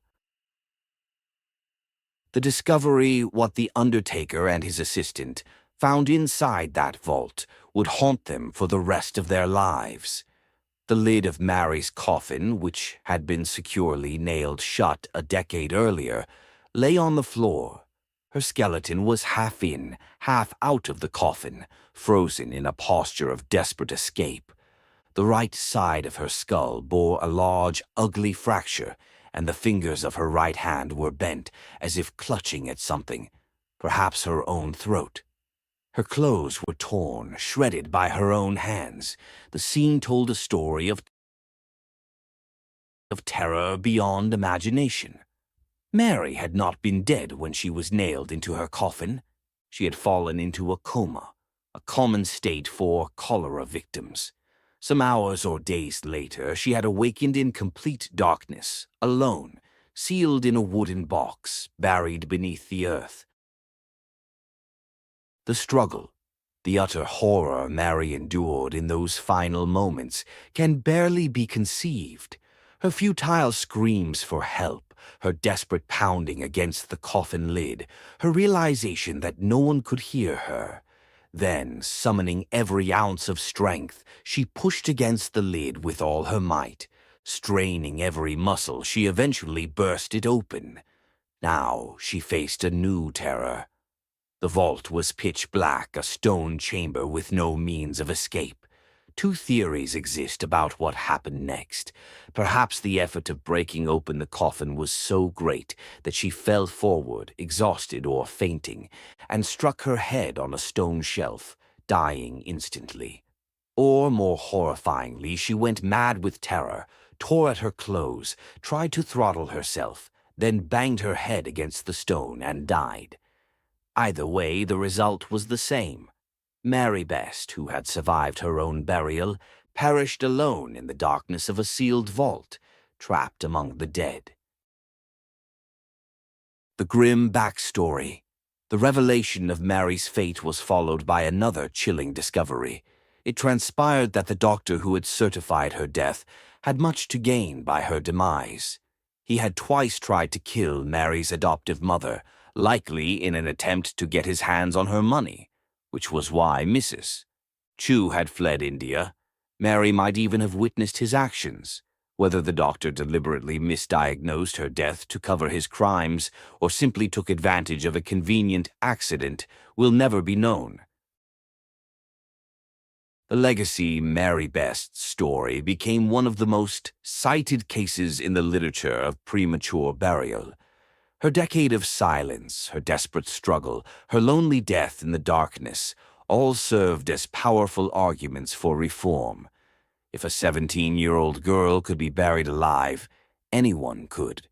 The medical profession's inability to distinguish death from coma was not a theoretical problem. It was a matter of life and death. Chapter 9. The Young Mother's Trance, a Miraculous Escape. In the pantheon of premature burial cases, there are stories of hopeless tragedy, stories of bureaucratic failure, and stories of salvation that came too late. But there are also stories of miraculous rescue, accounts of individuals who, against all odds, were pulled back from the edge of the grave by the persistence and devotion of those who refused to accept the finality of death. This chapter tells the story of one such woman, a young British mother whose corpse-like trance nearly consigned her to a living tomb, and the loyal nurse who refused to give up on her patient, saving her life through sheer determination and love. A paradise turned to nightmare. The setting could not have been more idyllic, a tropical outpost of the British Empire, where a young army officer and his wife had been posted to serve their country. The sun shone brightly, the exotic flora flourished, and the colonial society offered its usual round of entertainments. But beneath the beauty of the tropics lurked dangers unknown in the temperate climes of England, diseases that could strike without warning, infections that could fell the strongest constitution. The young mother, whose name has been lost to history but whose story was preserved in the medical and reform literature of the era, was the wife of a British army officer stationed in the tropics. She had given birth to children, raised them in the unfamiliar environment, and endured the hardships of colonial life with grace and fortitude. But then came a sudden, severe illness that brought her to the brink of death, or so it seemed. The pain was excruciating, described in contemporary accounts as almost unbearable. She suffered for hours, perhaps days, her strength ebbing with each passing moment. The local physicians, likely overworked and poorly equipped, did what they could. They administered what medicines were available, they monitored her vital signs, and they offered what comfort they could. But nothing worked. Her pulse grew weaker, her breathing more shallow, until at last she appeared to have crossed the threshold into death. The attending doctors confirmed what everyone feared. The young mother was dead. There were no signs of life, no flicker of consciousness, no hope of recovery. The family was informed, and the preparations for burial began. The final farewell. In those days, it was customary for children to bid farewell to their deceased parent, a final act of respect and closure before the body was consigned to the grave. The young mother's children were brought to her bedside to say their goodbyes. They stood over her still form, perhaps crying, perhaps confused, perhaps too young to understand what death truly meant. But something was wrong. The children and other observers noticed that the woman's eyes remained open. In the rigid posture of death, her gaze seemed fixed, staring upward as if she could see something beyond the room. For the children, it was a haunting image that would stay with them for the rest of their lives. For the adults present, it was a detail that some dismissed as a post-mortem phenomenon. The eyes of the dead often remain open, after all. But there was one person present who did not dismiss it. One person who saw the open eyes and refused to accept that the woman was truly gone. A nurse's persistence. The woman's loyal nurse, often referred to in contemporary accounts as an ayah, or native attendant, refused to accept the doctor's pronouncement. Perhaps she had seen this kind of trance before. Perhaps she had witnessed cases where the dead had revived. Perhaps she simply could not bear to see her charge consigned to the grave without one final effort. The nurse began a series of desperate measures. She stroked the woman's face, trying to summon a response. She applied mustard plasters to her feet, a common remedy meant to stimulate circulation and draw heat back into the body. She waved burnt feathers under her nose, the acrid smell intended to provoke a reflex. She did everything she could think of, everything that folk wisdom and experience had taught her. And then miraculously it worked. Perhaps it was the burning of the feathers that triggered a response, the pungent odor reaching some part of the woman's brain that had remained active despite her trance. Perhaps it was the nurse's sheer willpower, a kind of spiritual energy that passed from one person to another. Whatever the mechanism, the woman began to stir. Her eyes blinked, her chest rose and fell. Life, which had seemed so definitively absent, returned. The young mother was alive. Her corpse-like trance had been broken, and she had been pulled back from the edge of the grave by the intervention of a nurse who refused to give up. The truth revealed. As the woman recovered her strength, she revealed the true horror of her ordeal. She had been aware of everything, every moment, every word, every sensation. She had heard the doctors pronounce her dead. She had heard her children say their final goodbyes. She had felt the preparations for her own funeral begin. But she had been entirely unable to move, to speak, to signal that she was still alive. I was aware, she later told her rescuers, of all that passed. This condition, which we would now recognize as a profound cataleptic state, or perhaps even a form of locked-in syndrome, was one of the great terrors of the 19th century. The victim is fully conscious but trapped in a body that will not respond, unable to communicate, unable to cry out. It is, as one modern source puts it, the closest thing to being buried alive. The young mother's case was not unique. Similar accounts appear throughout the historical record, often involving women who had fallen into trances during childbirth or severe illness.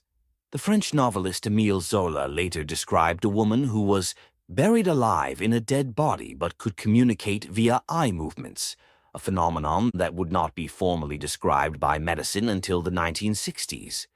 But the young mother's story stands out as a testament to the power of compassion and persistence. The aftermath. The young mother's survival was nothing short of miraculous. She had been saved not by a doctor, not by a safety coffin, not by a waiting mortuary, but by the devotion of a single person who refused to accept the verdict of death. Children who had already said their final goodbyes were able to embrace their mother again. Her husband, who had prepared himself for widowhood, was reunited with his wife. The story spread through the colonial community and eventually made its way back to England, where it was included in the growing literature on premature burial. For the reformers who were lobbying for changes in burial practices, it was a powerful example of the dangers of hasty diagnosis and the need for more careful observation. If a woman could be pronounced dead while fully conscious, aware of everything around her but unable to respond, then the medical profession clearly needed to be more cautious in its pronouncements. The case also served as a reminder that the fear of premature burial was not irrational.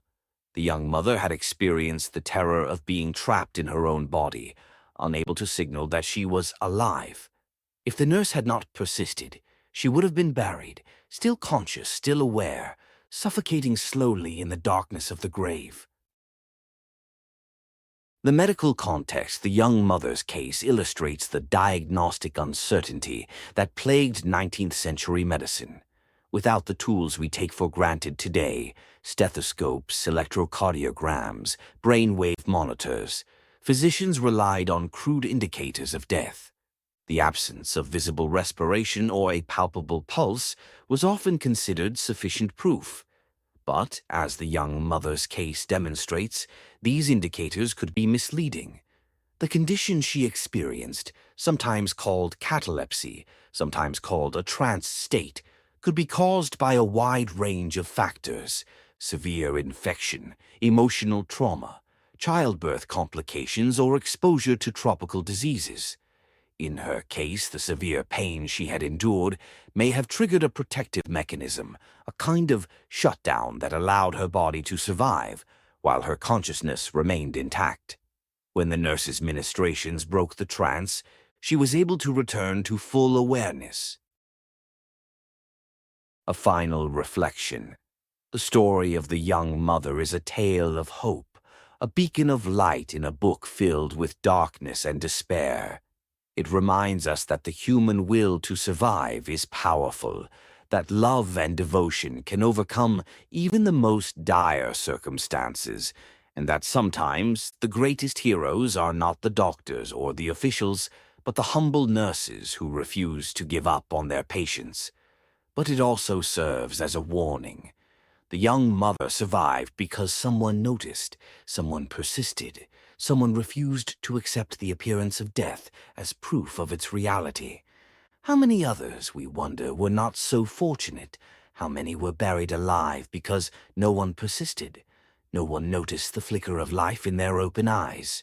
The young mother's story, preserved in the annals of premature burial literature, stands as a testament to all those who have been saved, and a reminder of all those who were not.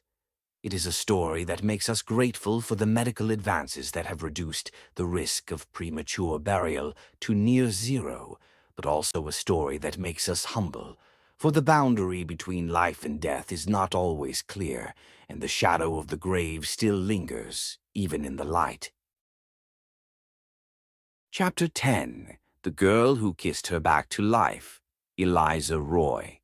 In the final chapter of this collection, we turn to a story that stands apart from the others, not a tale of horror and despair, but one of devotion, intuition, and a miraculous rescue that defied the medical certainty of the age.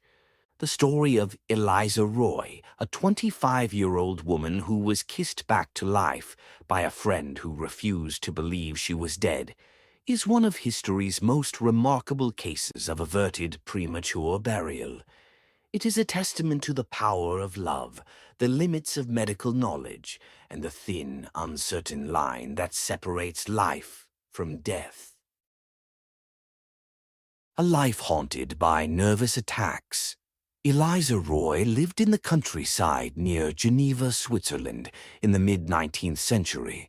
For some years, she had been subject to nervous attacks, a vague diagnosis that, in the medical terminology of the era, could encompass anything from epilepsy to catalepsy to severe anxiety disorders. These episodes frequently deprived her of every appearance of life. She would fall into a state so profound that her breathing became imperceptible, her pulse undetectable, her body cold and still. To the untrained eye, she appeared dead. Yet after the lapse of a few hours, she would recover and resume her occupation as if nothing had happened. Her attacks were predictable enough that her family had come to expect them, a pattern of apparent death followed by resurrection that had become almost routine.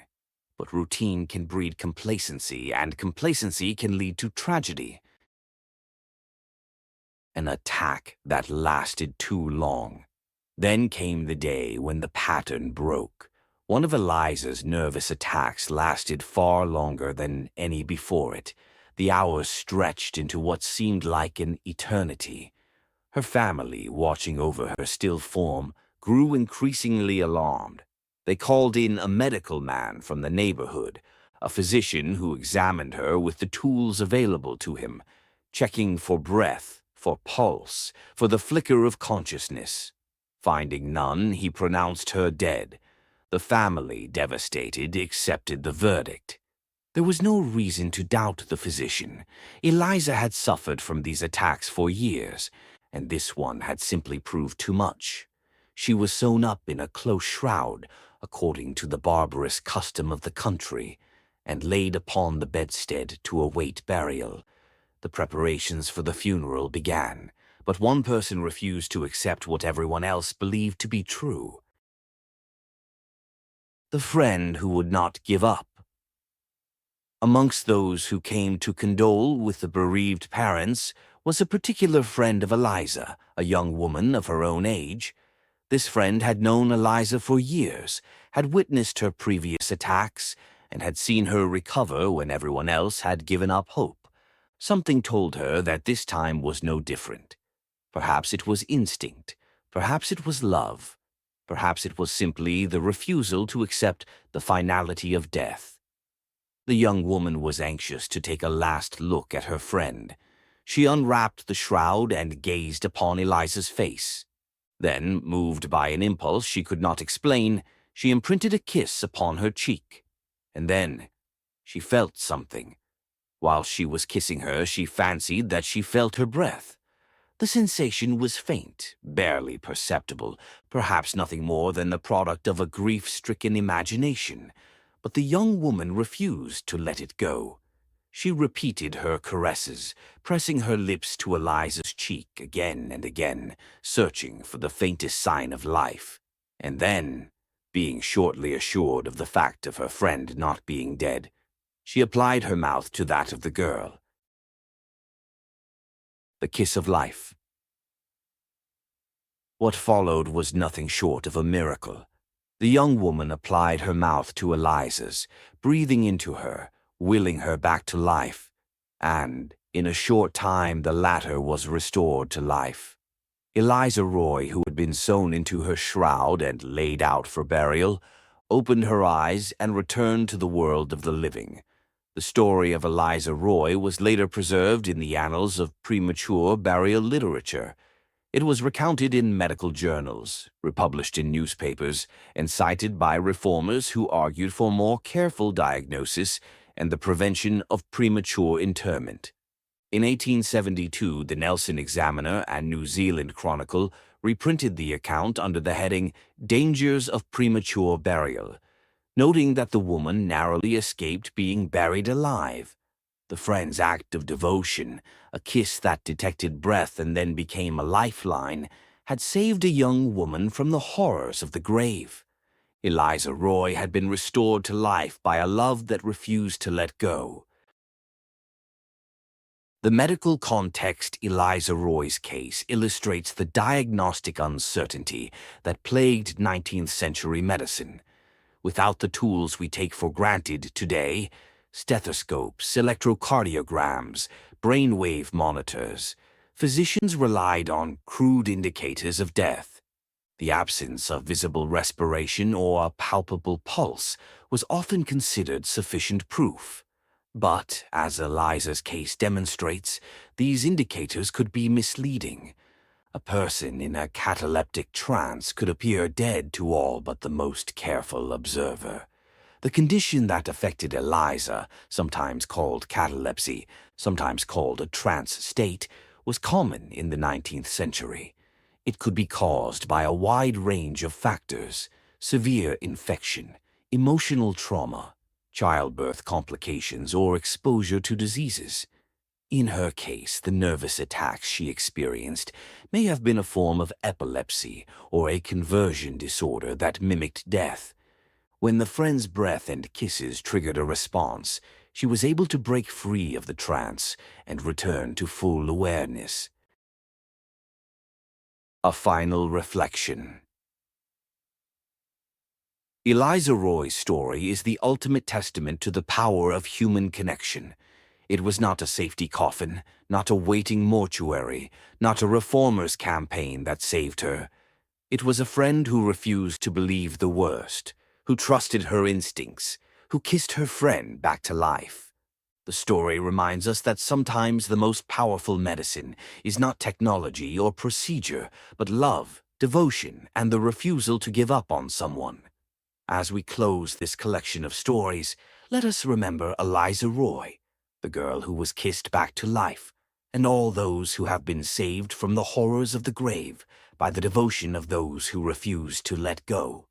Let us also remember the countless others who were not so fortunate, whose stories of terror and despair serve as a warning that the boundary between life and death is not always clear, and that the shadow of the grave can fall upon anyone at any time. Appendix: the safety coffin movement. What if the occupant isn't dead? This single nagging doubt drove one of the most remarkable and macabre engineering movements of the 19th century. The fear of being buried alive, taphophobia, reached unprecedented heights during the cholera epidemics of the 1700s and 1800s, and in response, inventors, physicians, and concerned citizens developed an extraordinary array of devices designed to prevent premature interment. From bell-rigged coffins to escape hatches, feeding tubes to fireworks, the safety coffin movement represents a fascinating intersection of medical anxiety, technological ingenuity, and the enduring human will to survive, even beyond the grave. The rise of taphophobia. Though the fear of premature burial is ancient, it became a cultural obsession in the 18th and 19th centuries. In 1891, the Italian psychiatrist Enrico Morselli formally coined the term taphophobia, defining it as an extreme condition of claustrophobia due to the fear of being buried alive.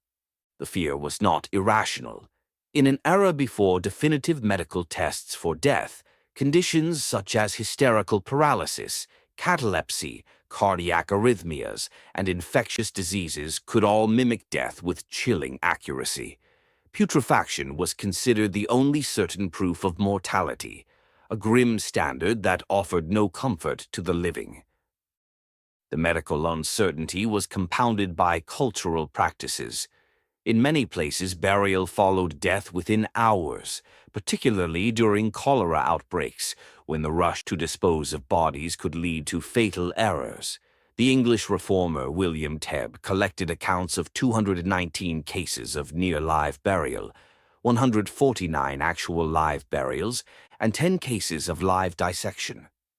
While some of these statistics were disputed, they fed a public appetite for horror that newspapers eagerly satisfied.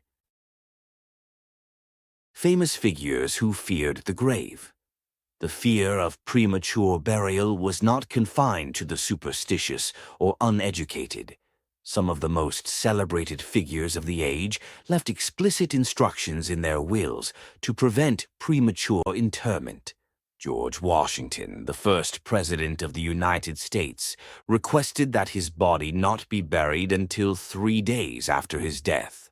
Frédéric Chopin, the composer who suffered from tuberculosis, asked that his heart be cut out of his chest post-mortem to ensure he was truly dead. Alfred Nobel, the inventor of dynamite, insisted that major arteries in his body be incised before his burial. Others requested to be decapitated after death. Hans Christian Andersen carried a note in his pocket, entreating his friends to ensure he was truly dead before committing him to the grave. These were not the ravings of the deranged. They were calculated precautions taken by people who understood, with chilling clarity, the inadequacy of contemporary medicine. The birth of the safety coffin. The first recorded safety coffin was constructed on the orders of Duke Ferdinand of Brunswick before his death in 1792.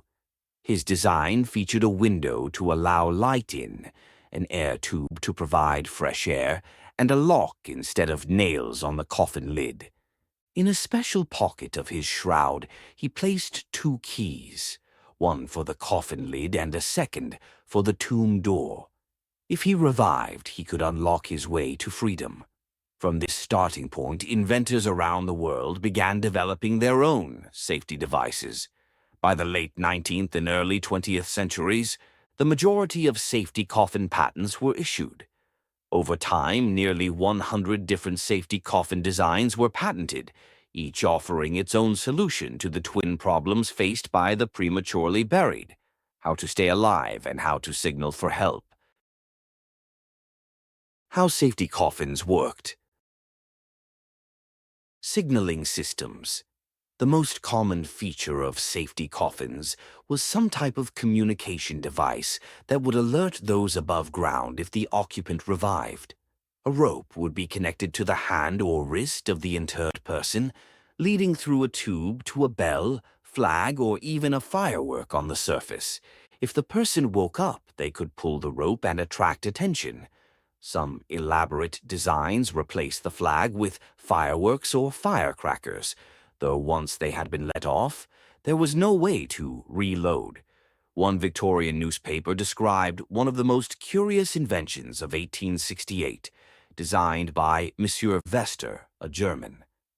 The coffin was made larger than required and featured a movable lid that communicated with the open air via a square trough from the bottom of the grave. The arrangement was such that a person might readily escape from the tomb. The inventor even proposed to place refreshments in the coffin as a prudent precaution against starvation. A notable flaw in these systems was the problem of false positives. As bodies decompose, they naturally swell and shift position, often causing accidental tension on the cords and a false alarm.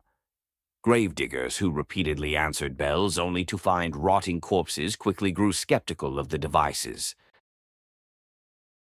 Breathing tubes and provisions. To stay alive, most safety coffins included some method of providing air. Breathing tubes were common, allowing fresh air to reach the occupant until they could be exhumed. However, conditions in a coffin were cramped, and the air supply was limited. Dr. Adolf Gutsmuth of Seehausen demonstrated his safety coffin in 1822 by being buried alive for several hours. He survived his subterranean ordeal by being fed sausage, soup, cake, and beer through a feeding tube. Dr. Johann Gottfried Taberger's 1829 design didn't include a breathing tube at all. If the bell rang and an attendant was meant to arrive, insert a breathing tube and start pumping with bellows. Given how quickly air is consumed in a sealed coffin, this would probably have been too late. Ladders and escape hatches. Some safety coffins took a more proactive approach to survival. Designs included ladders and escape hatches, allowing the occupant to escape their tomb without relying on others above ground. The 1868 Vesta burial case included a ladder for this purpose, though manipulating a ladder from inside a coffin would have been challenging. The sniffing tube approach. Some systems relied entirely on those above ground. Pastor Beck proposed that coffins be fitted with a sniffing tube, a small trumpet-like tube attached to the coffin. Each day, the local priest could smell the odors emanating from the tube. If he detected putrefaction, he could be certain the person was dead. If no smell was present, or if he heard cries for help, he could call for the sexton to disinter the occupant immediately. The glass panel in Manchester, Robert Robinson's 1791 tomb, was fitted with a glass panel over his face, so a watchman could check for his breath on the pane. He instructed his relatives to visit his grave periodically to check that he was still dead, a morbid ritual that reflects the depth of the anxiety. The London Association for the Prevention of Premature Burial. In 1896, the London Association for the Prevention of Premature Burial, LAPPB, was established by William Tebb and a Gloucester-based general practitioner, Dr. Walter Hadwin. Both men were on the fringes of medical orthodoxy because of their support for anti-vaccination, anti-vivisection, and vegetarian causes. Their book, Premature Burial and How It May Be Prevented, published in 1905, catalogued accounts of premature burial and advocated for reforms. The association campaigned for improvements in death certification and for the building of safety coffins with warning devices. Between 1901 and 1914, it intervened in debates on funerary practices through its journal, The Burial Reformer, renamed Perils of Premature Burial in 1909. Yet the movement faced skepticism. The Undertaker's Journal oscillated between expressions of ridicule and support, commenting that premature burial was an unwholesome and unnecessary subject in England. When the LAPPB published accounts of people buried alive, the journal's response was to publish letters requesting definite cases of premature burial. Dr. Frederick Waldo, the South London coroner, stated that he had come across no proven cases of premature burial, a devastating blow to the association's credibility.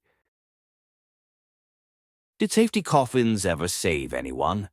Despite the ingenuity of these devices, there is no recorded case of any safety coffin actually saving someone's life.